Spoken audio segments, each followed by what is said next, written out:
pernah menjanjikan kita hidup tanpa masalah. Tetapi yang Tuhan janjikan apa? Dia akan memberikan kita jalan keluar. Nah, itu puji Tuhan. Ya, terima kasih juga untuk para senior yang malam hari ini luar biasa. Ini adalah kehormatan bagi kita semua. Ya, hari ini saya ketemu dengan Pak Handoko. Waduh, beliau ini sesepuh dari Jogja ya. Puji Tuhan. Ada Pak Wahyudi, luar biasa. Ada Pak I, ada teman-teman lain yang tidak bisa saya sebutkan satu persatu. Pak Setiawan, itu luar biasa. Nah, buat kita semua, wadah ini adalah satu wadah yang luar biasa. Nah, saya bersyukur sekali. Tadi Pak Agus bicara, wah Pak Freddy pelayanannya banyak. Betul Bapak Saudara, pelayanan saya tuh banyak sekali. Sampai semua bilang kalau rumah saya itu hanya rumah singgah. Saya lebih banyak di luar kota. Nah, itu karena tahu semuanya itu karena kasih anugerah Tuhan. Buat saya ini FGB NFI adalah satu wadah yang Tuhan berikan di dalam kehidupan saya. Banyak orang bertanya, Pak Freddy apa nggak capek? Jujur, kalau yang namanya capek itu ada sebagai manusia. Besok saya juga harus ada rapat di Cirebon. Nanti dari sana kita harus berangkat ke Bali. Rasanya 1 tahun itu waktu itu kurang. Sepertinya 365 hari itu kurang. Tiba-tiba sudah masuk bulan Agustus. Nah, banyak orang bertanya, apa sih kiatnya sehingga hari ini roh saya masih terus menyala-nyala melayani Tuhan? Apa sih kiatnya? Saya katakan, saya memiliki 4 K. Saya memiliki 4 K. Kenapa hari ini saya begitu antusias melayani Tuhan, Raja di atas segala raja? Saya memiliki 4 K. Yang pertama, saya memiliki kasih anugerah Tuhan, kasih karunia. Bapak Saudara, saya tidak bisa membayangkan bagaimana kalau 25 tahun yang lalu tidak ada orang-orang yang mau melayani saya. Hidup saya mungkin sama seperti teman-teman lama saya, hancur semua. Sebagian di sini belum tahu pribadi saya. Saya dari kecil penjudi berat. Saya penjudi berat. Sampai akhirnya saya bawa di dalam rumah tangga saya. Semakin hari saya semakin jadi. Saya keluar masuk kasino. Setiap hari saya lakukan yang namanya judi. Semua bidang judi saya lakukan ya. Mau macet, mau encus, mau capsa, mau kasino, mau segala sesuatu, selalu harus ada uangnya. Saya bersyukur sekali ada orang-orang yang mengerti tentang kasih anugerah Tuhan. Orang-orang yang mengerti ada visi dan misi di wadah FGB NFI ini. Mereka itu punya hati. Mereka mengerti kalau tanpa kasih karunia, seseorang itu akan mengalami satu yang namanya penyesatan dan tersesat. Nah, itulah saya. Orang-orang yang begitu peduli, setiap minggu mereka kontak saya untuk saya hadir di dalam wadah FGB NFI. Ya. Yang tadi saya sampai katakan, terkadang saking kesalnya saya, karena dia terus, dia ajak saya setiap minggu, sampai saya bilang, kamu gak punya malu. Saya sudah bilang gak mau, tapi kamu terus datang kontak saya terus ya. Nah, orang ini kenapa? Karena yang pertama dia mengerti tentang kasih, sehingga akhirnya melalui chapter di wadah FGB NFI ini saya mengenal Tuhan di atas segala Tuhan yang harus saya kenal di dalam nama Tuhan. Di mana disitulah hidup saya mulai ada perubahan. Saya bisa tinggalkan semua apa yang Tuhan tidak berkenan, walaupun itu satu proses yang panjang. Ketika saya memahami ada kasih karunia, akhirnya saya punya kerinduan. Kalau hari ini saya diselamatkan, bagaimana dengan orang-orang di luar sana? Saudara, seharusnya di chapter ini, disitulah tempatnya orang-orang yang menikmati kasih karunia. Pastikan Bapak Saudara, di setiap chapter Bapak Saudara di situ, pastikan di situ ada kasih karunia bagi setiap membernya. Amin Saudara. Pastikan orang-orang di luar sana kita bawa, sehingga mereka juga mengenal Tuhan di atas segala Tuhan, dan mereka pun punya kasih karunia. Jadi pertemuan chapter itu bukan hanya makan-makan, Saudara. Ada jauh lebih penting yang namanya jiwa. Oleh karena itu Bapak Saudara, betul-betul saya itu punya roh yang menyala-nyala, karena saya mengerti artinya tentang keselamatan. Alkitab saya mencatat di dalam Kisah Para Rasul 4 ayat 12 mengatakan, dan keselamatan tidak ada di dalam siapapun juga selain di dalam Dia. Sebab di bawah kolong langit ini tidak ada nama lain yang olehnya kita dapat diselamatkan. Bayangkan bosok, kolong langit yang kita nggak tahu ujungnya di mana. Ya, saking lebarnya, tapi hanya ada satu nama yang memberikan kita satu keselamatan, yaitu nama Tuhan Yesus. Dari sana saya punya kerinduan. Maka saya puji Tuhan, pelayanan saya Tuhan taruh kemana ke negara-negara yang Tuhan mau. Berapa belas tahun yang lalu saya pelayanan di negeri China, di Shenzhen. Ya, itu satu kesempatan emas buat saya, karena di situ saya bisa melayani yang satu suku, satu bangsa dengan saya.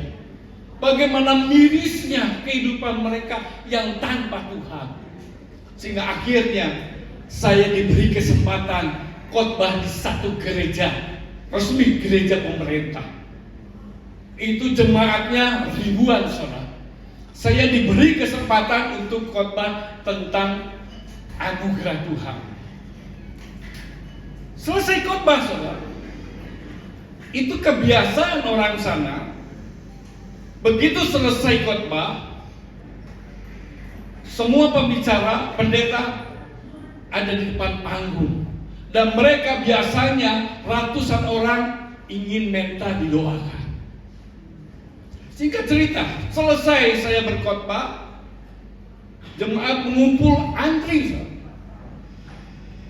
Saya nggak bisa bahasa China, tapi kalau saya nggak bisa bahasa China, jangan salahkan saya. Salahkan orang-orang pada zaman Babel, betul? Ya. Maka tercerai-berailah bahasa, betul. Ada China, ada si Inggris, apa. Ada penterjemah. Ada pendeta yang dulu lahir di Indonesia, dia kembali, dia penterjemah. Ketika di dalam antrian yang ratusan orang, saya melihat ada seorang gadis kira-kira umur 18 tahun. Dari jauh air mata dia menangis. Saya pikir ini punya masalah besar. Pasti. Apakah itu sakit, penyakit, atau apapun. Bukan kebetulan dari 3 hamba Tuhan yang di depan, termasuk saya satu. Tiba-tiba ketika gadis itu maju, gilirannya datang kepada saya. Langsung saya tanya, apa yang menjadi kerinduan kamu? Dia nangis terseduh-seduh. Dia bilang, itu yang tidak pernah saya lupakan. Tolong doakan. Papa mama saya belum mengenal Tuhan. Calon suami saya belum mengenal Tuhan. Adik kakak saya belum mengenal Tuhan. Saya rindu mereka semua mengenal Tuhan, karena dia mengerti ada kasih anugerah Tuhan. Maka ketika itu saya doakan, dia dengar betul-betul dengan kerinduan. Dari hal itulah Bapak Saudara, bagaimana saya pun punya kerinduan. Kemana Tuhan utus saya selalu tidak pernah berkatakan tidak. Ke ujung dunia pun kalau Tuhan yang mau, pasti saya akan pergi. Karena betapa pentingnya satu jiwa. Betapa pentingnya satu jiwa. Jadi yang pertama, saya memiliki kasih karunia. Yang kedua, kerinduan. Yang ketiga, kita punya kuasa, saudara. Bapak Ibu Saudara harus yakin saudara bahwa setiap kita EGBM diberi kuasa dari Tuhan yang Maha Tinggi. Jadi tidak ada kata kita tidak mampu saudara. Apalagi penginjilan kita tentang apa? Tentang kesaksian. Kita bisa memberitakan kabar baik melalui kesaksian hidup kita. Nggak harus sekolah teologi dulu saudara. Yang penting mengerti tentang kasih anugerah. Nah, saya mau di setiap chapter ya yang ada di situ, di dalamnya ada kasih karunia Tuhan. Di dalamnya ada kerinduan. Di dalamnya mereka menikmati kuasa yang daripada Tuhan. Dan yang keempat, ada keajaiban. Di dalam pelayanan saya, keajaiban demi keajaiban, mujizat demi mujizat Tuhan nyatakan di dalam pelayanan saya. Maka saya bilang sama Engku, kalau saya pelayanan ini nagih, ketagihan saudara. Karena ketagihan banyak mujizat yang Tuhan nyatakan di dalam hidup saya ketika saya melayani. Terlalu banyak saudara. Kalau saya mau saksikan besok sampai besok pagi nggak akan selesai. Terlalu banyak. Satu kesaksian saudara. Ini kesaksian yang baru-baru hangat. Tadi dikatakan Pak Agus, saya harus berangkat ke Austria itu setahun minimal 2 kali. Itu komitmen saya. Nah, kemarin saya berangkat ke kota Sydney. Di dalam perjalanan dari Canberra ke kota Sydney, saya teringat dengan saudara saya, anak dari adik papa saya, tante. Kalau orang Hokkien manggilnya O atau Ko. Bapak saudara, adik papa saya ini 15 tahun yang lalu kurang lebih, dia memutuskan hubungan dengan keluarga besar. Ayah saya dengan adik kakak, imbasnya kepada saya. Putus hubungan saudara. Berapa kali saya datang ke kota Sydney, hanya ada satu saudara yang dia mau temui, yaitu di kota Bandung. Ketika saya berapa tahun yang lalu saya datang ke kota Sydney, saya bilang sama saudara saya ada di kota Sydney, tolong kamu kontak adik papa saya dengan anaknya. Bersedia nggak terima saya? Jawabnya apa? Berapa menit dapat WA, kamu jangan datang ke rumah saya nggak bersedia menerima kamu. Wow. Berapa tahun kemudian saya melakukan hal yang serupa. Kali-kali orang itu sudah berubah. Jawabannya tetap sama, saya nggak mau menerima kamu. Kamu kalau mau datang ke sini silakan, tapi saya nggak pernah, keluarga saya nggak berkenan ketemu kamu.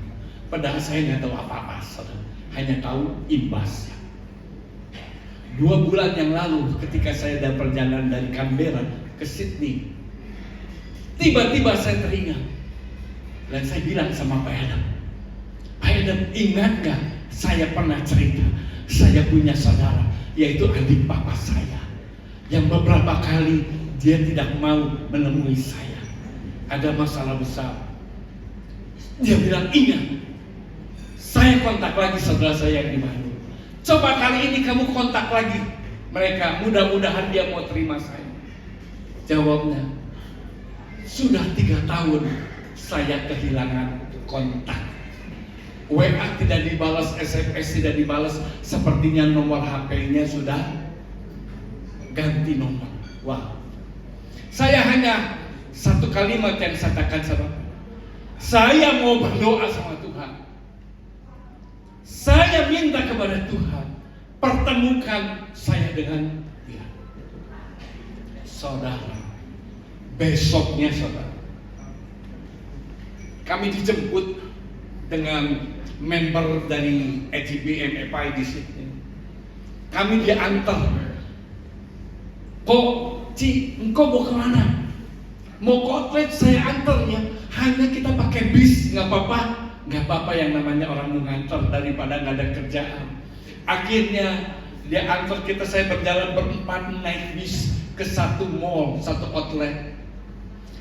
Pulangnya tiba-tiba dia salah nomor bis. Jadi kita ke situ itu turunnya jauh jalannya. Sampai dia minta maaf. Aduh kok, sorry ya, saya salah pilih nomor bis katanya. Jadi kita sekarang ke situ jalannya jauh.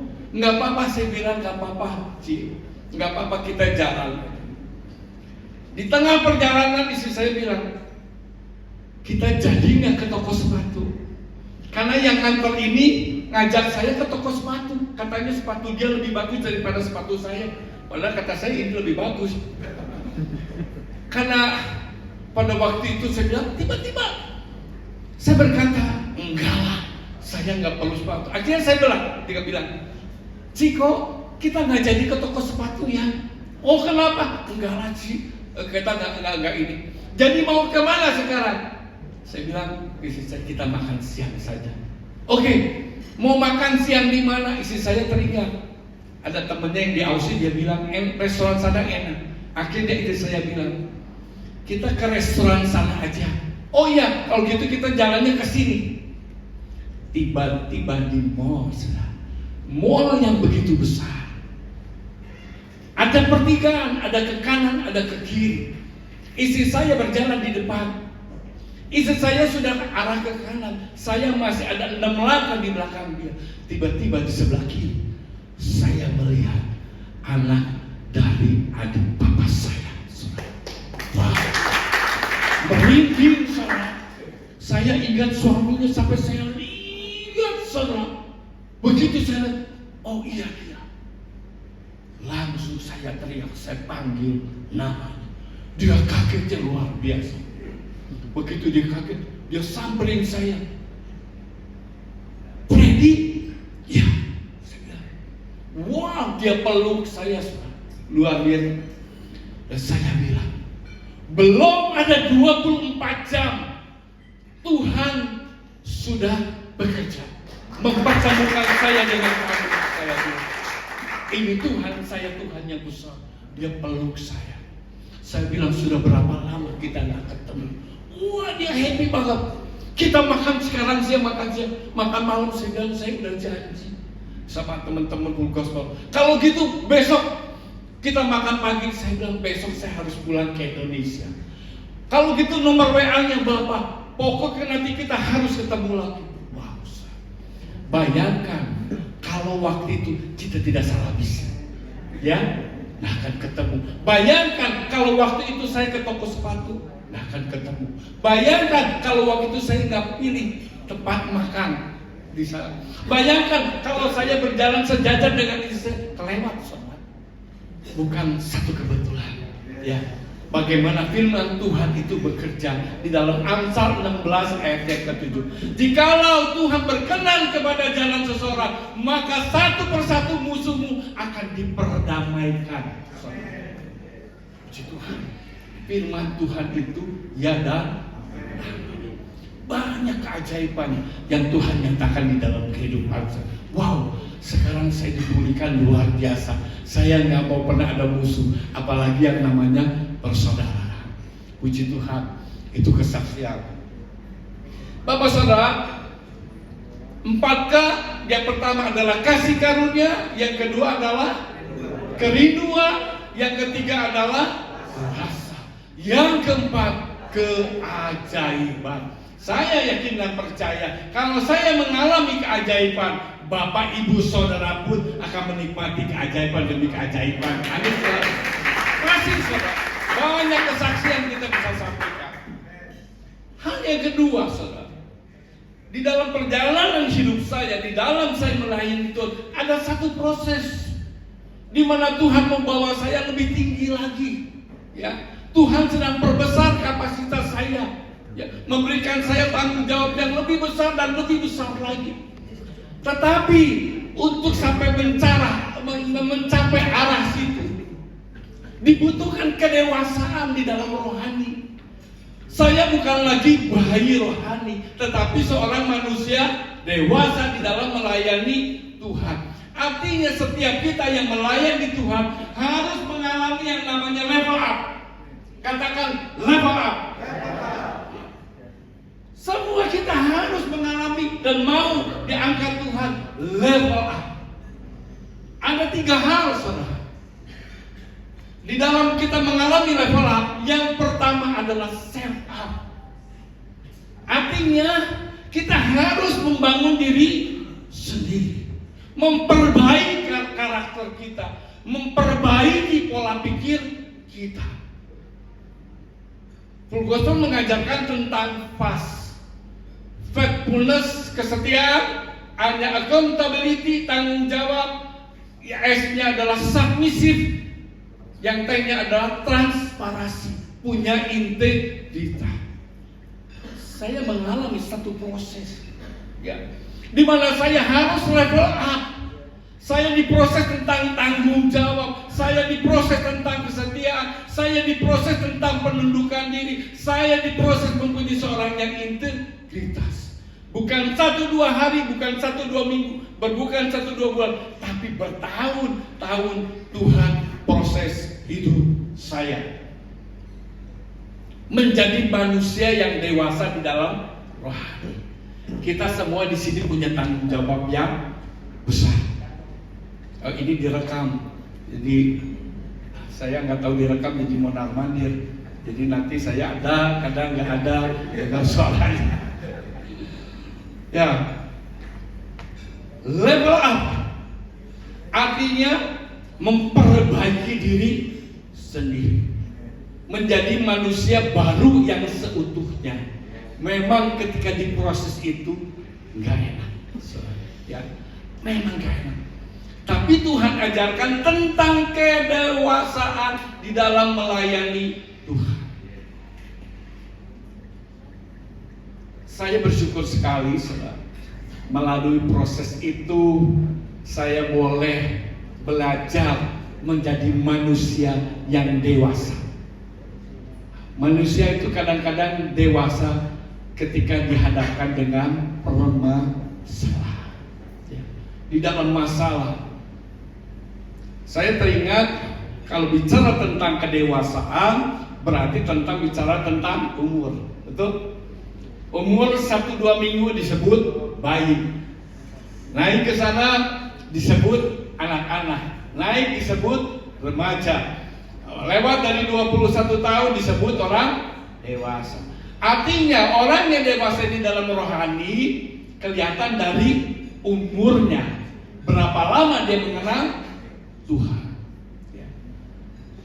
Saya punya cucu, bisa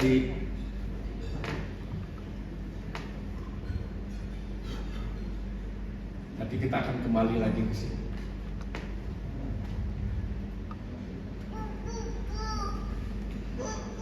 Ini cucu saya yang perempuan, saudara. Ini dia baru jatuh dari kursi, belak, saudara. Tapi Tuhan kasih dia perlindungan. Saya tanya sama anaknya, Elsen gimana kabarnya? Puji Tuhan, baik-baik aja. Itu lagi baik. Setiap malam anak laki saya mengajarkan dia berdoa. Ini lucu gak, saudara? Lucu karena dia masih kecil. Tapi kalau kita yang dewasa main boneka, nggak lucu, saudara. Ya, diketawain orang, saudara. Ya, kalau hari ini kita sebagai manusia doanya seperti cucu, amin, nggak lucu, saudara. Ya, artinya sebagai manusia dewasa, ya kita dituntut untuk dewasa di dalam pemikiran, di dalam kita cara berbicara, di dalam kita cara bertindak, mencerminkan kita dalam manusia yang dewasa. Alkitab saya mencatat di dalam 1 Korintus pasal yang ketiga, di situ dikatakan manusia dewasa atau manusia anak-anak adalah yang di dalamnya senantiasa ada iri hati, perselisihan. Itu anak-anak. Tapi orang dewasa bukan lagi waktunya untuk berselisih. Saya yakin di sini semua akur-akur saja. Amin. Di sini nggak ada, di sana sini ada. Ribut aja saudara, ribut aja. Ya. Artinya seorang manusia dewasa sudah nggak perlu lagi dihargai, saudara. Ya. Bukankah Yesus sendiri datang di sini nggak dihargai, saudara? Apakah dia marah-marah? Enggak, saudara. Ya. Saya pun mengalami hal itu. Ketika saya nggak dihargai, rasanya sakit. Sakitnya di sini. Pak Andoko 18 tahun yang lalu Tuhan sudah mulai pakai saya untuk pelayanan mimbar. 1 minggu pasti ada 2-3 chapter yang minta saya melayani. Di tengah-tengah kesibukan saya tidak pernah bilang tidak. Saya selalu bilang oke. Suatu waktu itu waktu yang gak pernah saya lupa. Tiba-tiba ada seorang cerita presiden, dia kontak saya. Pak Freddy, bulan depan tanggal sekian, hari itu jam segini, bisa gak melayani chapter saya? Saya lihat jadwal kosong. Saya bilang oke, saya bisa. 1 minggu sebelum pertemuan, dia telepon lagi saya. Pak Freddy, jangan lupa minggu depan. Oke, saya nggak lupa, saya sudah catat. Hari hanya paginya dia masih telepon saya. Pak Freddy, jangan lupa malam ya. Nggak lupa. Di tengah perjalanan 10 menit lagi mau sampai, dia masih telepon saya. Pak Freddy, udah di mana? Saya bilang deket. Tahu nggak tempatnya? Tahu. Begitu turun, saya buka pintu, tiba-tiba teman saya ini lari. Pak Freddy, maaf. Ternyata di dalam sudah ada pembicara lain. Pak Freddy, nanti lain waktu aja. Sakitnya di sini. Wah, saudara, antara mulut dengan hati berbeda. Mulut bilang gak apa-apa, hati panas, saudara. Kurang ajar, saya bilang. Ini benar-benar orang kelewatan banget, saudara. Pak Freddy mau nggak masuk ke depan, di dalam dulu? Enggak, saya pulang aja. Enggak apa-apa ya Pak, enggak apa-apa dalam hati. Itu jalan-jalan pulang saya kehilangan sukacita. Iblis mulai berkata, dia mulai merecok. Lihat, kamu nggak kepake. Kalau kamu kepake, mestinya dia yang pulang, kamu yang khotbah. Tapi di situ Roh Kudus itu bicara. Dia langsung, dia bicara jelas. Kamu siapa? Kamu siapa? Kamu adalah hamba yang tidak berguna. Waduh, saudara. Seketika itu saya kaget, saya mendengar suara itu. Tuhan ingatkan, sesungguhnya saya adalah hamba yang tidak berguna. Saya tidak punya hak untuk kecewa. Saya tidak punya hak untuk marah walaupun tidak dihargai. Akhirnya saya pulang ke rumah. Istri saya yang panas. Dia bilang, kenapa kamu udah pulang? Saya bilang, saya dapat berkat besar. Berkat apa? Saya ditolak khotbah, ada orang lain. Kok bisa begitu? Katanya itu orang betul kurang ajar. Waduh, enggak, saya bilang, ini adalah proses pembelajaran buat saya. Sesungguhnya saya nggak punya hak untuk marah. Saya tidak punya hak untuk kecewa. Karena saya adalah seorang hamba yang tidak berguna. Maka saya boleh melewati proses demi proses. Seseorang yang mau mengalami level yang pertama harus mau serve. Yang kedua, live up. Kita harus mau menopang orang-orang yang ada, yang kita pimpin. Seorang calon presiden akan menopang, akan mensupport orang-orang yang ada yang dipimpinnya. Ya, mau itu officernya apa. Seorang Virep akan mensupport chapter presidennya. Seorang Adi akan mensupport Virep, orang yang dipimpin. Itu adalah lead. Bukan kebetulan, Bapak Saudara. Saya waktu jadi chapter presiden, Virep saya nggak bertanggung jawab, Saudara. Bukan kebetulan saya ketika jadi Virep, Adi saya kurang tanggung jawab. Saya nggak pernah didampingi, Saudara. Waktu itu saya marah besar. Saya bilang ini orang kurang ajar. Ya, dia minta saya jadi chapter presiden, dia bilang mau dukung saya. Begitu saya ditinggal di tengah hutan. Tapi untungnya di tengah hutan ada Tuhan Yesus. Dan dampingi saya, Saudara. Ya, bahwa saya akhirnya mengerti saya tidak boleh mengandalkan orang. Saya harus mengandalkan Tuhan. Kalau hari ini ada chapter presiden Virep yang kurang bertanggung jawab, andalkan Tuhan. Tetapi kalau hari ini kita mau didukung oleh pimpinan yang di atas, kita pun harus mensupport orang-orang yang ada di bawah. Yang terakhir dikatakan apa? Lead up. Kita harus mensupport orang-orang yang ada di atas kita. Chapter presiden harus mensupport apa yang menjadi kelemahan Virepnya. Virep harus mensupport apa yang menjadi kelemahan artinya. Direktur semua harus mensupport lemahnya Pak Agus. Pak Agus ada lemahnya enggak? Ada yang berani ngomong enggak? Kalau mau curhat sekarang, oh banyak. Ya. Tetapi kalau kita mau naik level, kita harus support. Ya, kita harus topang. Jangan dicari kesalahannya, jangan dihakimi dengan kesalahannya. Ya. Saya puji Tuhan. Kalau hari ini saya betul-betul disupport dengan ahli-ahli yang ada di bawah saya. Saya juga punya kelemahan. Dia tutupi kelemahan saya. Ya, saya support orang yang di bawah. Saya topang yang di atas. Padahal dia punya kelemahan ada, saudara. Saya tapi nggak tuntut. Saya nggak lihat kelemahannya kita support. Artinya orang yang mau level up, orang yang dewasa, yang pertama harus self up, yang kedua harus lead up, yang ketiga lead up.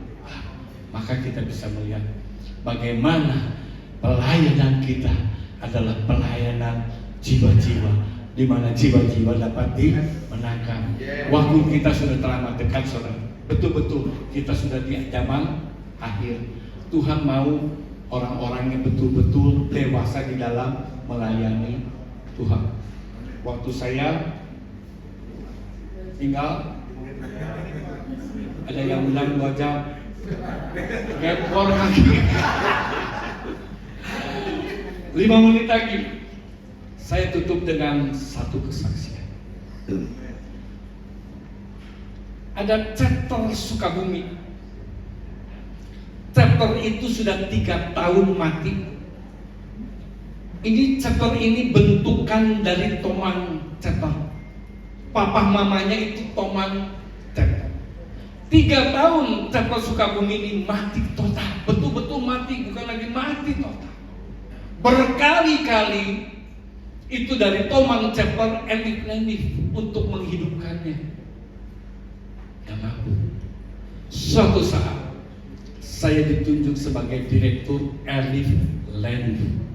Adalah tanggung jawab saya, salah satunya adalah menghidupkan chapter yang mati. Berangkatlah saya dengan wakil saya ke Sukabumi. Yang jadi masalah, perjalanan dari Bandung ke Sukabumi sedang ada perbaikan jalan, ada di beton. Yang harusnya biasanya 3,5 jam, kami tempuh 7 jam. Ketika kami datang kepada sesepuhnya, mantan Virep, dia bilang, susah kok Freddy, di sini orang-orang sudah nggak berniat lagi jadi IGB MFI. Saya bilang, kok kita usaha saja, nanti bulan depan saya mau datang ke ondangnya teman-teman lama. Oke lah, saya berusaha, ya, tapi saya nggak janji nggak apa-apa kok. Besoknya bulan depan Minha 2, dia telepon saya, "Ko Freddy, lusa kan janji mau kesini, nggak usah datang kok." Ya, ini saya kontak temen satu persatu, dia nolak hadir, nggak bisa hadir. Sayang, Ko Freddy 7 jam kesini, nggak ada orang. Akhirnya saudara, saya bilang bulan depan lagi kok. Oke, saya akan usahakan. Bulan depannya ceritanya sama lagi. Besok mau berangkat, sorenya dia telepon, "Ko Freddy besok nggak usah kesini lah, ini orang-orang pada nggak bisa." Aduh, saya bilang dalam hati saya, "Oke lah kok, kalau gitu nggak apa-apa, saya datang aja bertiga." Ya Ko Freddy kalau mau datang mah datang aja, tapi nggak ada orang. Akhirnya saya datang bertiga, hanya ketemu dengan sesepuhnya. Akhirnya singkat cerita saya bilang, "Kok bulan depan lagi ya?" Ko Freddy nggak putus asa. Enggak, saya bilang, bulan depan saja kumpulin lagi aja. Saya akan datang lengkap dengan tim musik, worship leader semua oke. Saya akan usahakan. Bulan depannya saudara, Minha 1 lagu lama, lagu Kus-Kus. Dia bilang lagi, "Ko Freddy gak usah kesini, semua pada gak bisa." Saya bilang, "Kok saya sudah komitmen, saya harus datang lengkap dengan pemain musik, dengan worship leader." Saya akan, "Ko Freddy nanti kecewa loh kalau yang datangnya 1-2 orang." Tidak apa-apa. Alkitab kita betul 2-3 orang berkumpul di dalam nama Tuhan Yesus, dia ada hadir. Saya nggak apa-apa, nggak usah ambil pusing kok. Singkat cerita, saya berangkat, datang di tipe kota Sukabumi. Tiba-tiba setengah 6 sore, itu saudara, satu persatu orang datang saudara. Bayangkan saudara, percaya nggak, yang datang akhirnya berapa orang? 16 orang.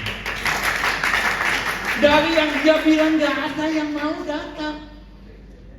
Si Ko ini, Popidi ini rasa gak enak, takut dia bohong. Dia langsung tegur satu persatu. "Kamu bilang kemarin gak bisa datang mau Jakarta, kenapa hari ini datang?"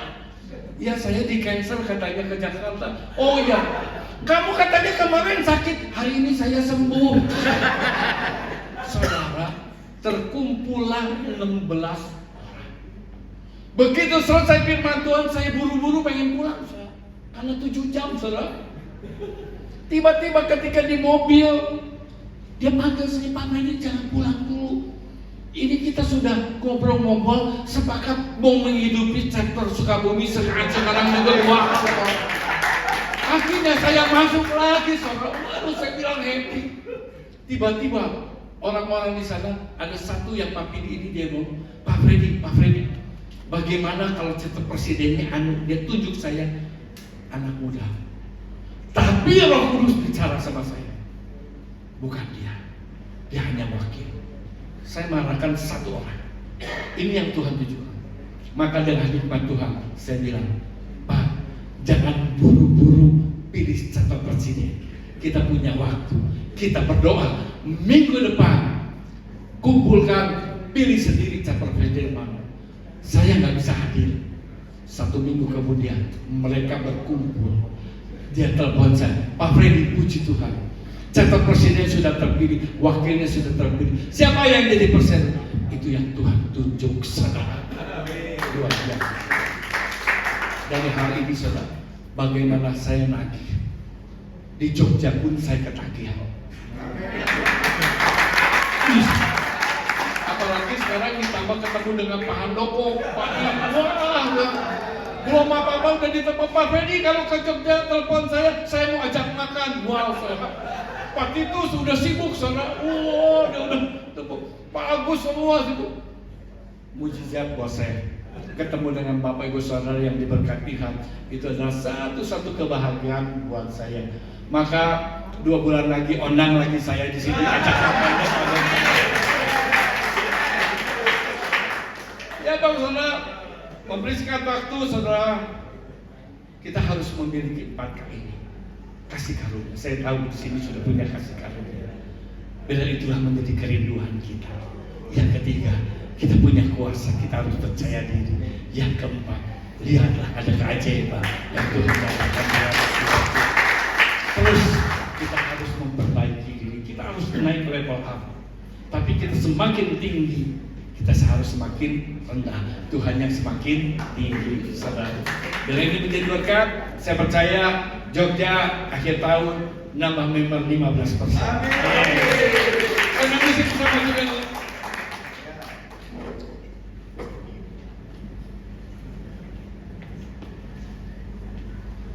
Ku tak membawa apapun juga. Dengan dosa kita bangkit berdiri.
Kami tahu itu adalah semua kasih anugerah Tuhan. Tuhan, kami perlukan kasih anugerah demi kasih anugerah. Kami perlu Tuhan pertolongan yang datang daripada Tuhan. Kami boleh menikmati kuasa yang daripada Tuhan. sehingga kami boleh melihat sesuatu mujizat, sesuatu yang tidak pernah terpikirkan oleh kami ya Tuhan. Itu yang Tuhan sediakan untuk setiap pelayanan kami. Kami terus berdoa, firman Tuhan tidak akan kembali dengan sia-sia, tapi akan terus bekerja di dalam kehidupan kami, khusus HBMN, LP Jogja dan Solo. Kami percaya segala sesuatu yang Tuhan rencanakan akan dibuat berhasil, karena kami adalah hamba-hambamu yang mau menempatkan dirinya menjadi hamba yang setia dan taat kepada Engkau. Terima kasih Tuhan untuk malam hari yang luar biasa ini. Kami bawa kehidupan kami khusus untuk Abi Bagus dengan semua jajarannya, semua member-membernya, semua ada di dalam perlindungan Tuhan, semua di dalam ada kekuatan Tuhan. Tuhan, terima kasih Tuhan. Hanya di dalam nama Tuhan Yesus kami telah mengucap syukur. Haleluya. Amin.